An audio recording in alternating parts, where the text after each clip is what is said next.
Full Send Golf, part of the Full Send podcast. All right, the Full Send Golf channel. I was like, let's go to the range. Then fell in love with it. This pod is about to be crazy. I don't even know what's going to happen. Join the party on the golf course. You guys know how much I really, really love golf. All right, Salim, we got 2 putts to break 80 here. Get it there, right? You wouldn't want it any other way, brother. These are the ones we practice. Go. Yeah!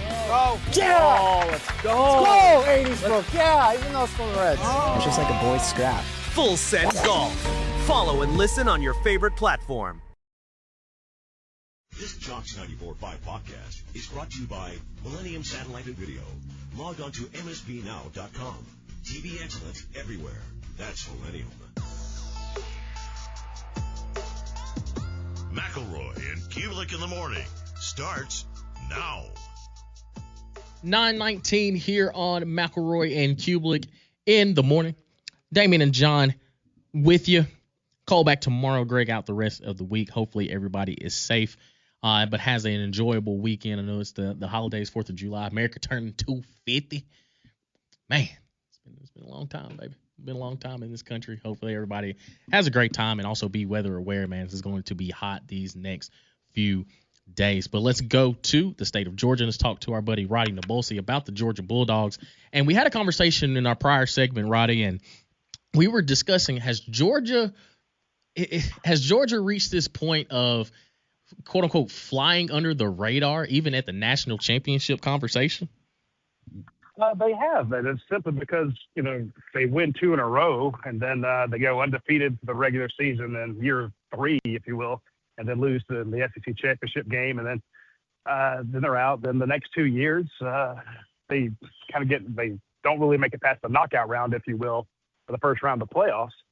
And it's easy to move on to the newest, biggest, brightest collection of stars. Ohio State had all those great players, and Michigan had all those great players, and Indiana with Mendoza. And it's tough to look at Georgia and point to the superstars, if you will. Now, granted, they have 5 stars and they have first-round draft picks, but it's that where's the superstar quarterback? Carson Beck was there, then he moved on to Miami. Maybe he could have won it with Georgia in his second year as a starter.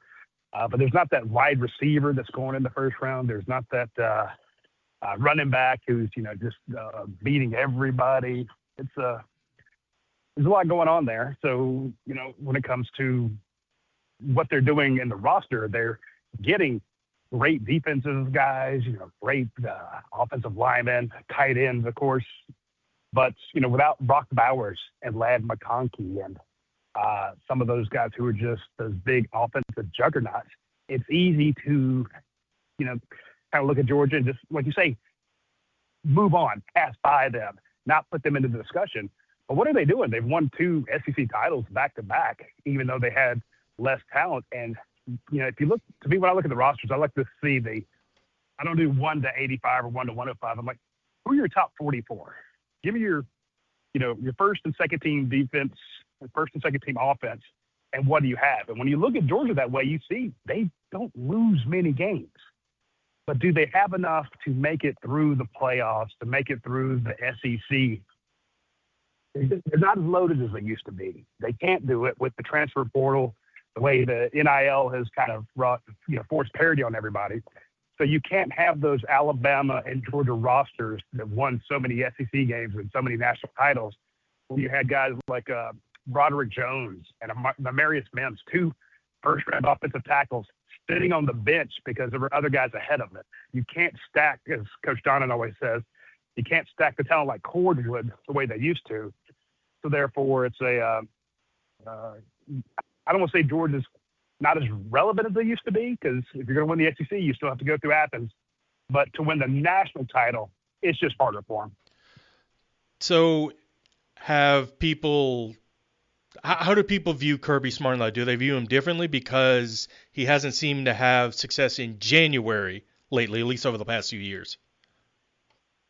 Yeah, they do a little bit, but I don't think that they blame Kirby. They blame the transfer portal and NIL. But I talk to Georgia fans, they know Kirby's the best coach in America.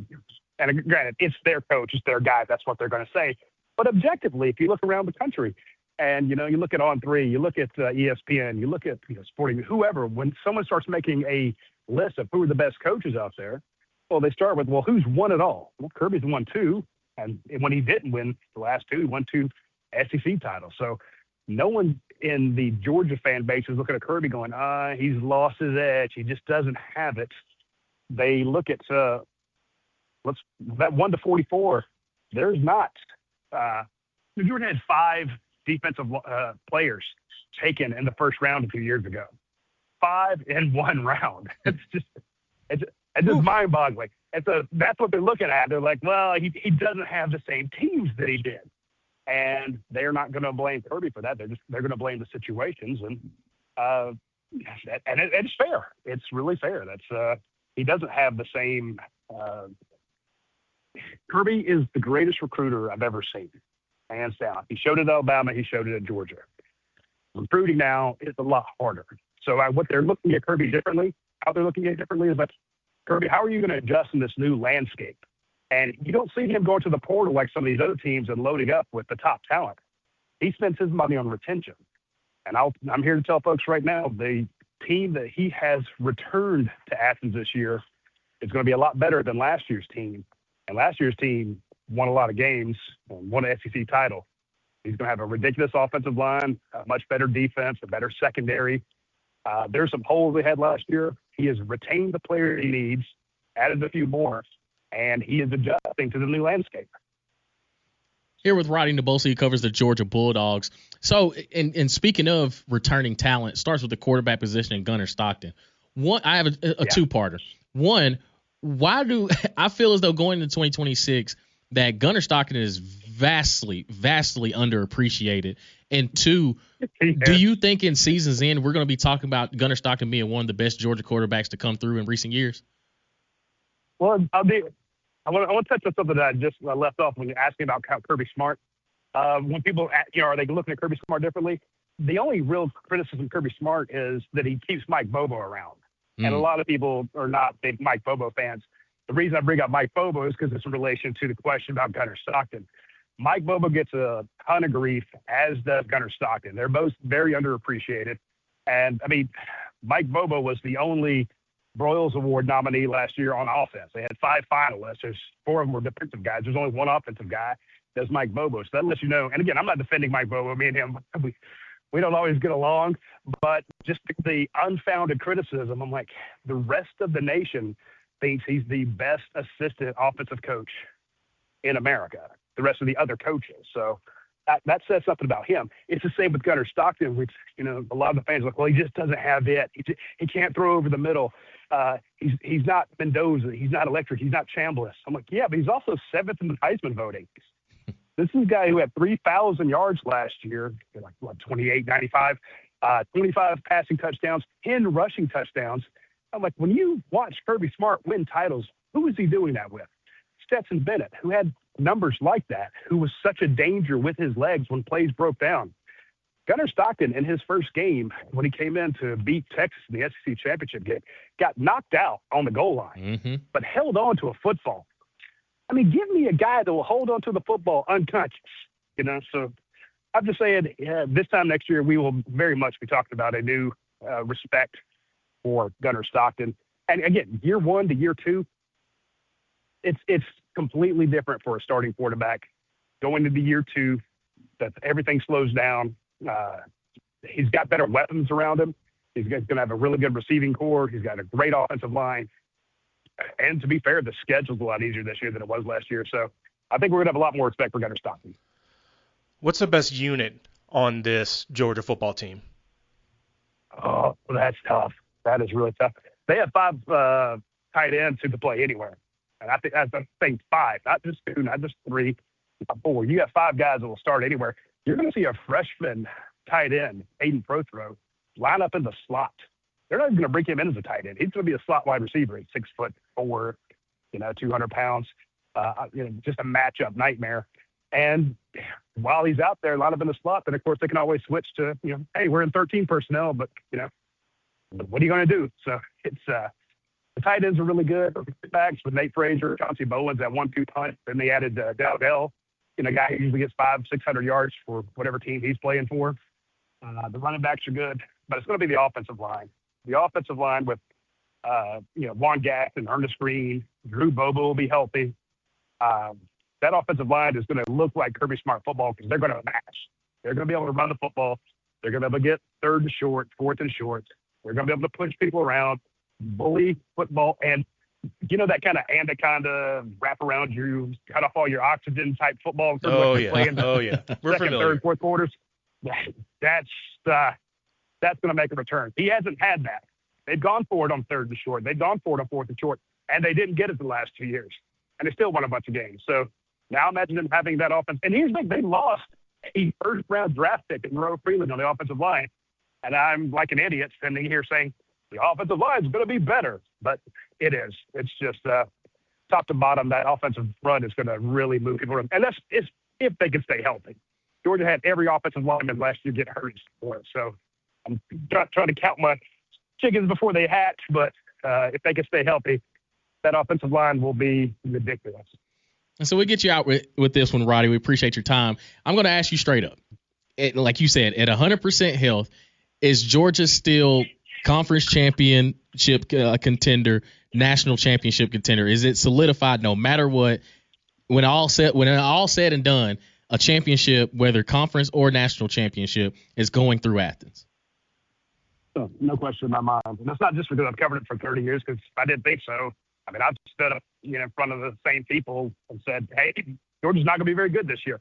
And, they wanted to kick me out of the Bulldog clubs, but, I was right. And I've been wrong, too. I remember picking against Georgia versus Clemson in the year they won a championship. I thought Clemson would win that game. So it happens. But I could say objectively, looking at, like I said, the 1-44, what Kirby Smart did to retain his top talent and add the few pieces he needed through the portal, and knowing that the way the defense is going to improve the offense.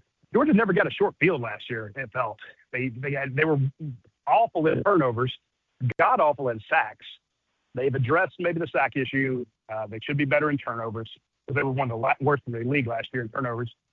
But what they have, no question, point blank, this will be a team that will be playing in the SEC championship game, probably against Texas, and they will be in the national. They're going to come out maybe one of the top 3 teams in the nation to start the season, and that's where they will end the season. I've seen lately that Georgia baseball has been doing rather well on the recruiting trail. So how annoying is it as someone who follows the team and has to report a lot? How annoying is it when you're out of town and then all of a sudden news starts breaking? And you're like, oh man, why do you guys have to do this now? Every time. I've actually seen a couple GoFundMes from the readers at UGA Sports for Radi's vacation spot. They will put up a GoFundMe because every time I go out of town, Georgia gets commitments. So I was out of town. I went to Budapest last month. Georgia had 5 football commitments while I was gone. The 6th one on the day I arrived. Yesterday, now I'm down at Orange Beach seeing my son, and yesterday they picked up 4 the best baseball players in America, and then had Big Dan win the Golden Spikes Award. So the minute I leave town, all hell breaks loose. But hey, it's great. I've got a good staff. Anthony Dash and the boys cover it great. And got to think about this. We had a thread at UGA Sports on the folks watching a Georgia baseball game in June, and it's getting 49,000 views of people watching a Georgia baseball game at the middle of June. That is way the fans pull together.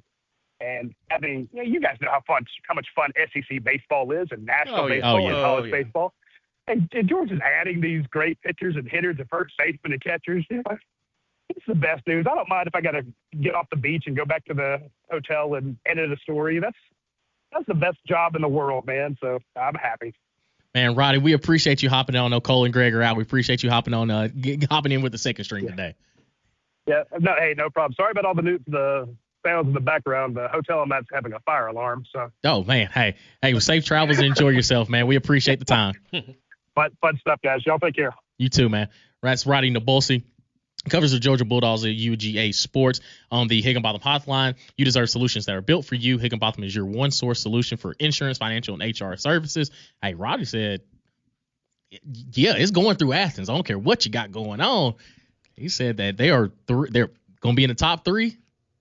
and they're going to be. It has yet to. I mean, why would you think otherwise? Yeah.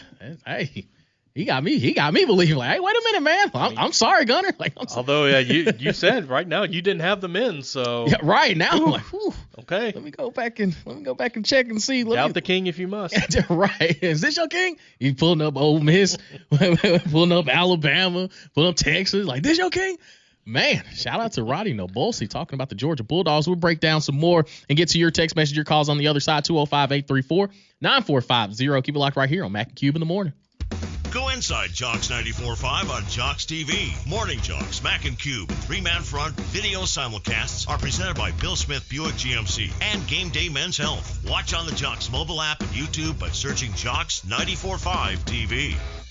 Hey there, I'm Paula Pan. How do I save money? Most people give you the cliche answer, stop buying avocado toast. But they're missing the point. Saving tactics usually focus on discretionary spending. If you want to actually move the needle, you have to look at your fixed costs, your rent, your mortgage, your car payment. To change these, you might have to move or sell your car, and that's why people don't do it. If you want small wins, focus on the avocado toast. But if you want meaningful change, focus on the fixed costs. Afford anything. Follow and listen on your favorite platform.